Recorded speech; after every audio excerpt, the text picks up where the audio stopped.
Assalamualaikum warahmatullahi wabarakatuh.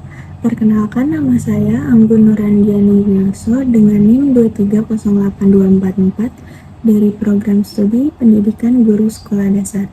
Di sini saya akan menjelaskan tentang landasan pendidikan, itu landasan sosiologi.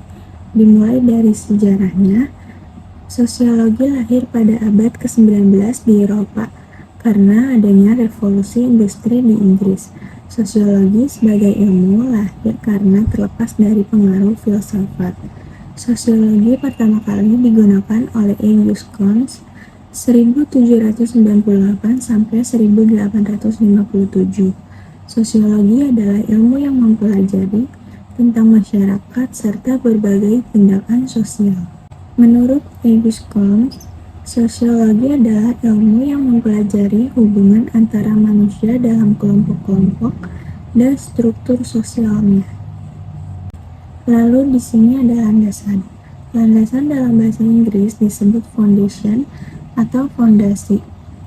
Jadi landasan pendidikan dapat diartikan sebagai bermula atau awal dari suatu perbuatan atau tindakan. Lalu ada pendidikan. Pendidikan adalah suatu proses bimbingan yang diberikan oleh orang dewasa kepada anak didiknya. Pengertian landasan sosiologi pendidikan adalah seperangkat asumsi yang dijadikan titik tolak dalam rangka praktek dan atau studi pendidikan yang bersumber sosiologi. Lalu, sosiologi pendidikan adalah ilmu pengetahuan yang mempelajari hubungan antara masyarakat dalam interaksi. Terdapat pendidikan di dalamnya. Sosiologi pendidikan juga sebuah pendekatan sosiologis yang diterapkan pada lingkungan pendidikan. Menurut para ahli, yang pertama, Prof. Dr. Nasution, sosiologi pendidikan adalah ilmu yang berusaha untuk mengetahui cara mengendalikan proses pendidikan untuk mengembangkan kepribadian individu yang lebih baik. Yang kedua, menurut H.P. Fairchild, sosiologi pendidikan adalah sosiologi yang diterapkan untuk memecahkan masalah pada pendidikan yang fundamental. Lalu di sini ada fungsi sosiologi pendidikan.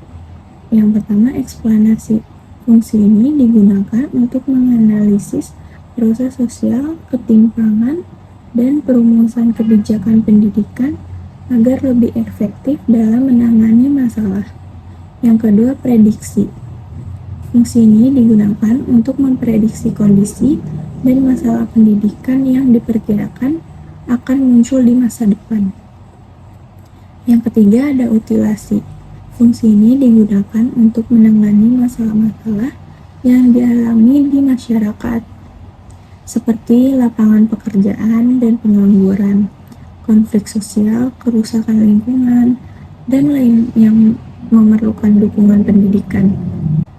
Lanjut, di sini ada tujuan. Yang pertama, memecahkan masalah-masalah pendidikan dengan analisis atau pendekatan sosiologis. Yang kedua, menemukan hubungan antara proses mendidik dan proses sosial. Tujuan pendidikan menurut UUD 1945, pertama, mencerdaskan bangsa. Yang kedua, mengembangkan manusia Indonesia seutuhnya. Lalu di sini ada ciri-ciri sosiologi. Yang pertama, empiris. Ciri utama sosiologi sebagai ilmu, sebab ia bersumber dan diciptakan dari kenyataan yang terjadi di lapangan. Yang teoritis, peningkatan fase penciptaan dari yang menjadi salah satu bentuk budaya yang bisa disimpan dalam waktu yang lama dan dapat diwariskan kepada generasi muda. Ciri-ciri sosiologi yang selanjutnya, kumulatif, sebagai akibat dari penciptaan terus-menerus sebagai konsekuensi dari terjadinya perubahan di masyarakat yang membuat teori-teori itu akan berkumulasi mengarah kepada teori yang lebih baik. Yang kedua, lalu nonetis, karena teori ini menceritakan apa adanya tentang masyarakat berserta individu-individu di dalamnya, tidak menilai apakah hal itu baik atau buruk. Lalu ada perantara. Yang pertama, keluarga, perantara sosial paling awal dalam bermasyarakat. Yang kedua, teman sebaya. Kelompok sebaya memberi banyak pengalaman belajar dan cara berinteraksi dengan orang lain, bagaimana dapat diterima oleh orang lain, dan memberi efek kuat individu untuk bersosialisasi. Yang ketiga, televisi dan media digital. Beberapa ilmuwan sosial menyebut TV sebagai kurikulum pertama karena mempengaruhi dalam pengembangan keterampilan belajar. Media merangsang perubahan sikap dan perilaku yang berlaku dalam masyarakat. Lalu teori-teori sosiologi. Yang pertama, fenomenologi. Untuk memahami makna peristiwa serta interaksi pada orang-orang biasa dalam kondisi tertentu untuk menemukan fakta atau penyebab. Lalu yang kedua, konflik. Teori yang memandang perubahan sosial terjadi akibat adanya konflik yang menghasilkan kompromi berbeda dengan kondisi semula. Yang ketiga, struktural fungsional. Teori komunikasi yang masuk dalam kelompok teori umum atau general theory. Ciri utamanya adalah adanya kepercayaan pandangan tentang fungsinya secara nyata yang berada di luar diri. Lalu di sini ada norma. Landasan sosiologi mengandung norma dasar pendidikan yang bersumber dari norma kehidupan masyarakat yang dianut oleh suatu bangsa.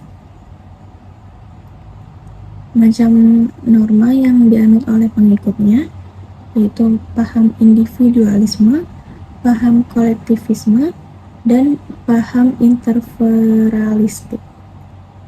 Lanjut, norma.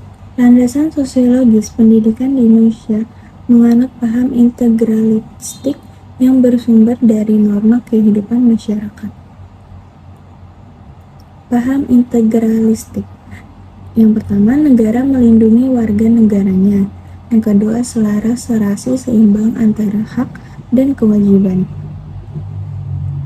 Dan ada lagi kekeluargaan dan gotong royong, kebersamaan, musyawarah untuk mufakat. Lalu, kesejahteraan bersama menjadi tujuan hidup bermasyarakat. Sekian pembahasan dari saya, kurang lebihnya mohon maaf. Wassalamualaikum warahmatullahi wabarakatuh.